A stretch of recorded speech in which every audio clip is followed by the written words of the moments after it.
કેટલાક ફોટો હોય છે જે હજારો વખત ક્લિક થાય છે અને કેટલાક ફોટો હોય છે જે માત્ર એક જ વખત ક્લિક થાય છે અને ઇતિહાસ બની જાય છે. આજે વર્લ્ડ ફોટોગ્રાફી ડે પર કેટલાક ખાસ અને રેર ફોટોની દુનિયા અને તેના સાથે જોડાયેલી કહાની વિશે જાણીશું. સૌથી પહેલા વાત તે ફોટોની કે જે આપણા માટે ખૂબ જ જરૂરી છે. फोटो बहुत जरूरी है ई गोला पर सरवाइव करे के लिए. પણ તમે ક્યારેય વિચાર્યું છે કે આ ફોટો આવ્યો ક્યાંથી? આ ફોટો છે 1946 નો, જેમાં Gandhiji british leader lord Frederick William Pethick Lawrence સાથે ઉભા છે.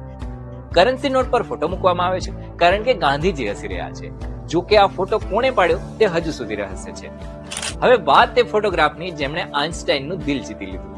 આ ફોટો આઇન્સ્ટાઈનના 72મા જન્મદિવસ ઉપર ફોટોગ્રાફર આર્થરે લીધો હતો. પાર્ટી પછી જ્યારે થાકેલા આઇન્સ્ટાઈનને સ્માઇલ કરવાનું કહ્યું તો તેમણે ભીડ તરફ જોઈ અને જીભ બહાર કાઢી. પછી જ્યારે આઇન્સ્ટાઈન સામે આ ફોટો આવ્યો ત્યારે તેમને તો આ ફોટો એટલો ગમ્યો કે તેમણે આનો ઉપયોગ પોસ્ટ કાર્ડના રૂપમાં શરૂ કર્યો.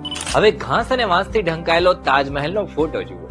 આ ફોટો બીજા વિશ્વયુદ્ધનો છે, જ્યારે જાપાન હવાઈ હુમલા કરી શકતું હતું અને તાજમહેલની ચમક સરળ નિશાની બની શકતી હતી. તેથી બ્રિટિશ સરકારે તાજમહેલને ઢાંકવાનો નિર્ણય લીધો.